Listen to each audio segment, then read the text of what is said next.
La radio du Salon de la Radio 2016. Interview. S'il y a bien l'un des sens qu'on ne peut pas dissocier de la radio, c'est le oui. Évidemment, la voix est également indissociable de la radio. Et nous avons deux voix et deux grandes voix, si j'ose dire, qui sont avec nous et que je vais laisser se présenter toutes les deux à nous avant qu'on parle un petit peu notamment de l'atelier qui va se tenir à 15h30, entre autres avec vous. Alors on commence par qui ? Allez, on commence en gentlemen. Voilà, pensons ladies. C'est un micro maintenant. Donc, bonjour à tous. Moi, je suis Frédéric Labussière et je suis animatrice sur FIP. D'accord, une fipette. Une fipette, voilà. Moi, j'aime beaucoup. Il y en a qui n'aiment pas. Moi, ça me dérange pas. Oui, c'est un terme Fipette, ça fait bien. Ça fait des années quand même. Hein. Oui. Et bonjour, moi je suis Olivier Peigné. Je suis pas une fipette. Non. On entend régulièrement ma voix à la radio dans des spots de pub, aussi bien pour la sécurité routière, pour plein de choses, et à la télé. Mais je suis acteur, donc je fais beaucoup de fiction, et c'est pour ça que je suis avec vous sur France Culture et France Inter pour des émissions avec d'autres comédiens, voilà. Alors tout à l'heure, rendez-vous pour l'atelier, hein, ça se passera, on vous le rappelle, ce sera à l'étage à 15h30. Alors justement, c'est un atelier où vous allez aborder quel sujet, quel va être le plus gros du sujet abordé sur l'atelier justement ? Déjà, on va se réserver des petites surprises. Je pense qu'il y aura des questions qui vont émerger de l'audience. On va se laisser surprendre parce que c'est bien un impro aussi. Puis moi, j'ai l'habitude de travailler en direct sur FIP, donc c'est plutôt sympathique. La voix à la radio essentiellement, c'est-à-dire tout... en quoi consiste notre travail, en sachant que Olivier et moi on a des fonctions différentes. Oui. Donc en quoi consiste le métier d'animatrice, je suppose, j'espère qu'on va me... Parce que si on me demande comment faire une galette des rois, je suis bien embêtée. Ah bon, alors on va y la question suivante. Voilà, on passe à la suivante tout de suite. Les crêpes non plus, hein. Si, les crêpes, je suis the queen of crêpes apparemment d'après mon fils, donc les crêpes ça devrait bien se passer. L'atelier se termine à 16h30, on se redonne rendez-vous. Oui, on va goûter forcément. Je pense qu'on va parler du travail de nos voix dans nos métiers, puisque en fait nos voix sont utilisées dans plein de choses, comme je le disais, en pub, en animation pour Frédéric, dans la fiction, et c'est vrai que le travail au micro n'est pas le même. Donc on va rentrer aussi dans les détails du travail de l'acteur pour moi, et qui n'est pas le même que quand je fais une intervention sur un message pour RMC ou pour France Inter. C'est clairement pas le même boulot. Et il y a des... C'est le même boulot par la voix. Oui. La grande différence déjà, en fiction, on n'a pas de casque. Oui. On travaille sur des micros stéréo, donc avec des paires, c'est-à-dire en bougeant dans l'espace, en fonction de l'espace, l'auditeur nous voit comme dans un monde mental, enfin nous entend, voilà. Et alors que pour le coup, l'animation et la pub ont des points communs. Disons qu'on a effectivement le retour de notre propre intention, parce que tout est un truc d'intention en fait. C'est pas une lecture. On n'est pas des comment je pourrais appeler ça, des lecteurs de. Tout a une intention, même l'animation radio. On donne quelque chose, on donne un sourire, on donne une intention. C'est pareil en fiction, et en même temps, effectivement, il y a un curseur qu'on place différemment. Et en pub aussi, parce que je travaille aussi moi en voix pub. Ceci étant dit, est-ce qu'il n'y a pas quand même plus de passerelles entre le métier de voix off par exemple et d'animatrice sur FIP qu'il pourrait y avoir de passerelles entre voix off et animateur sur Fun Radio par exemple? Vous voyez ce que je veux dire? Tout dépend de poser sa voix, dans le ton employé, la façon d'amener l'idée. Tout dépend de ce que vont rechercher telle ou telle production par rapport à un spot publicitaire. Moi, c'est vrai qu'on ne va pas me proposer sur un casting de trucs promo, parce qu'on va chercher une voix plus douce, plus posée, tout dépend de l'intention en fait. Moi, c'est vrai que je vais être plus à l'aise sur quelque chose d'un peu rond, d'un peu soft. Je travaille plus, moi par exemple, en pub, je travaille assez peu en comédie. Je travaille plus en signature, par exemple, des choses un petit peu... ils appellent ça élégant, ils appellent ça rassurant, maternant, ou très très sensuel, comme on sait faire sur FIP, n'est-ce pas? En fait, Mais ça dépend ça dépend de la demande. Voilà, sur Fun Radio, je suppose qu'il y a des gens qui bossent sur Fun qui peuvent très bien travailler en pub. Pas, enfin, c'est un métier différent. C'est-à-dire que j'ai l'impression que c'est un métier sur d'acteur, du travail sur la voix. Par exemple, moi, c'est pareil, je fais beaucoup de signatures où on me demande de l'élégance, que ce soit pour Chanel, pour des grandes marques en pub. Et en même temps, je fais de la fiction ou je fais de la comédie. Et bizarrement, en radio, pub, je fais peu de comédie. Et je faisais aussi une voix qui était plus rentre-dedans, que j'ai fait pendant 5-6 ans la voix de Top Chef sur M6, qui était une voix très dynamique et qui n'était pas dans... Voilà. Donc, en fait aussi, je pense que la singularité de la voix dans nos métiers, c'est quand même des choix personnels. C'est-à-dire, c'est pour ça que c'est pas une lecture. C'est-à-dire, on décide.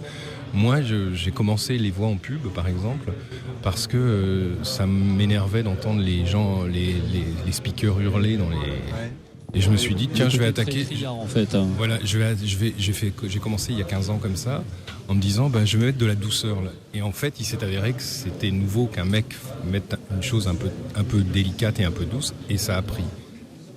D'abord, c'est quoi? C'est la voix pub et après le doublage ou Non, moi je suis acteur de formation, j'ai fait une école nationale, donc j'ai commencé au théâtre, j'ai tourné beaucoup, et ensuite un jour, par hasard, on m'a entendu dans un studio où je me doublais sur mon propre film, sur un film, et un producteur pub m'a dit, mais vous faites de la pub? J'ai dit, je ne savais même pas que ça existe, enfin je n'y avais jamais pensé, et voilà. Aujourd'hui, quand on veut devenir une voix, alors ça peut éveiller des vocations. Qu'est-ce que vous pouvez conseiller à tous ceux qui veulent se lancer dans ce métier? Non, aujourd'hui c'est plus difficile parce qu'il y a beaucoup de jeunes qui veulent se lancer là-dedans et j'ai cru comprendre que c'était pas très aisé. Après, chaque histoire est pareil, super particulière. Ce que vous raconte Olivier, moi je suis pas du tout arrivée à la voix comme ça, pas du tout. Et je pense que si vous posez la question à telle comédienne ou tel comédien voix, il aura un parcours aussi qui lui est très propre. Peut-être commencer, oui, effectivement, par jouer, parce que nous sommes avant tout des comédiens, avant tout, et que on n'a pas l'image qui nous porte pour apporter la joie, la déception, enfin toutes les émotions qu'on est censé communiquer, transmettre, partager avec ou des auditeurs ou des spectateurs. On ne joue que sur notre voix, donc on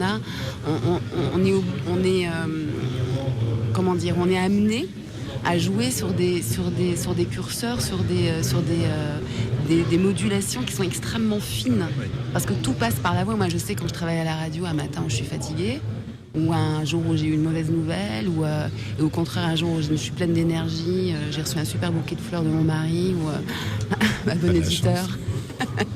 Je vais passer autre chose, mais c'est aussi faire abstraction de ça, c'est les petits trucs perso de côté. Mais vos questions sont intéressantes. Pourquoi? Parce que justement les voix off, les gens qu'on ne voit pas forcément, même si on est aussi des comédiens qui sommes au théâtre ou parfois au cinéma ou en téléfilm, les gens ne savent pas trop qui on est. Quand je me rends compte, quand on parle des voix off à des gens qui ne sont pas du tout du métier, ils se sont même pas rendus compte quand ils regardent une pub, ou plus en radio peut-être, mais quand ils regardent une pub, qu'il y a une voix off. Bien sûr. Ah bon, mais alors c'est toi qu'on voit dans la pub machin? Non, mais moi je ne suis pas à l'écran. Bah alors tu fais quoi? Bah tu sais, quand tu regardes une pub, quand tu regardes les écrans pubs, il y a des voix. Et du coup, en même temps, les gens les connaissent, les voix. Oui. Connaissent le message, sont même capables de m'imiter. Moi, j'ai des potes qui me disent c'est toi qui fais sécurité routière, tous responsables. Ils connaissent exactement même le ton et la tonalité. Oui, bien sûr.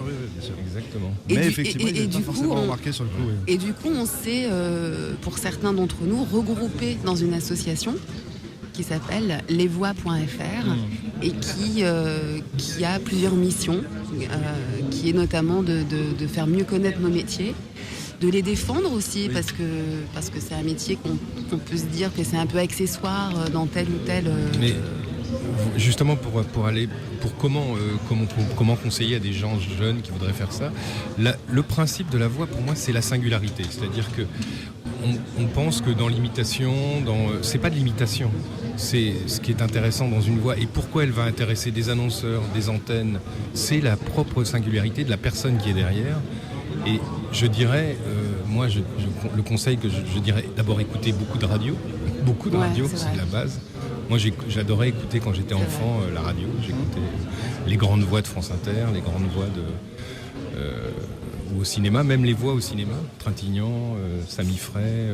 Qui ont une identité vocale Depardieu a une voix très singulière. Alors Depardieu on le connaît comme star, mais si on écoute dans Buffet froid, comment il dit son texte, c'est absolument personnel. Et c'est ça aussi qui un jour va dire à un annonceur, mais moi je veux telle voix. je veux telle voix. Et donc c'est sa singularité. Je dirais de travailler sa singularité. Si la personne aime le micro et si le micro le lui rend bien, c'est-à-dire qu'après, il s'avère que c'est comme l'image, on dit d'une amie, elle prend très bien la photo, elle est bien photogénique. Le micro, c'est quand même ça. Aussi, il y a des voix qui passent magnifiquement bien et d'autres plus difficiles. Mais aussi, Olivier, l'interprétation, parce que tu peux avoir une très belle voix et avoir écouté beaucoup de radio, et ne pas savoir faire passer une émotion. Oui, mais c'est ce que j'appelle la singularité. Ouais. D'accord. À partir du moment C'est pas que le timbre, c'est pas que le timbre, c'est la façon dont on travaille aussi c'est la ce que voix. je voulais dire sur amener. En fait, une voix, c'est un univers pour. Oui, c'est ça. Faire transmettre tout l'univers qu'il y a derrière, par le biais de sa voix. C'est l'exemple de FIP. Si on a un plaisir à écouter FIP, c'est que sinon on écouterait que de la musique. Tout d'un coup, quand Frédéric nous parle de tel spectacle à aller voir ou de tel morceau, on a envie d'être sur ses genoux. Et la dernière petite question, tiens, avant de vous laisser, une astuce pour justement garder la voix, l'entretenir, éviter. C'est pour moi ça. Mais pas forcément, mais quand on a la voix qui est en haut, notre gagne-pain, c'est un petit peu le cas, on en prend soin. Alors comment est-ce que l'on prend soin de sa voix quand on est une voix ? Là, je crois aussi, on a chacun nos trucs. Alors moi, j'ai la chance, j'ai jamais de soucis, j'ai jamais eu en 30 ans, même au théâtre, j'ai jamais eu de soucis de voix. Donc, mais je mets des écharpes tout le temps, des foulards. Ouais, ça c'est ça. Je fais du scout, même l'été. Même l'été. Ah ouais, même l'été, ça c'est la 30 degrés, une écharpe, allez hop. Puis une hygiène de vie, les cigarettes, l'alcool. Ouais, moi j'ai arrêté de fumer aussi. Voilà, à un moment, j'entendais ma voix trop grave. Ouais. C'est vrai, ça commençait à me fatiguer, je trouve ça pas beau. Ça éclaircit la voix, le fait d'arrêter de fumer, en fait, ça éclaircit la voix. Ouais, bien sûr. Enfin, oui, carrément. Et ça évite de tousser. Le souffle aussi. On a plus oui, de parce que souffle, c'est quand même de la respiration, la voix. Puis après, voilà, des petits trucs. Moi, je suis assez fan de plantes, donc des petites mixtures magiques ou plus ou moins magiques. Attention. Des gouttes à prendre à partir de septembre-octobre. Tu fais ça, toi. Et bien voilà, Si. Entretiens ta voix, mon avis, prends tes gouttes. Contrairement à toi, moi, j'ai eu quelques aphonies. Non, mais il y a beaucoup de gens qui ont des problèmes de voix. C'est un peu embêtant. Donc j'entretiens, quand même, on fait attention. C'est notre outil, notre instrument. J'y fais attention, je le dis, avec l'écharpe en permanence. Bon, très bien, rendez-vous tout à l'heure. Donc l'atelier, on vous le rappelle, c'est à 15h30 et ça se passe ça se passe du côté de la Mezzanine 8, salle Radio Capsao, Radio M. Merci beaucoup. Je vous remercie. Bon atelier à vous et bon salon. Merci. La radio du salon continue. On vous souhaite à tous une très belle après-midi et vos messages, on vous le rappelle, avec le hashtag Salon Radio. En direct de la Grande Halle de la Villette à Paris jusqu'au 2 février. La radio du Salon de la Radio 2016. La radio du Salon de la Radio 2016. Avec Open Radio, Maxillaire, Broadcast Associé, Lesvoix.fr et A2PRL.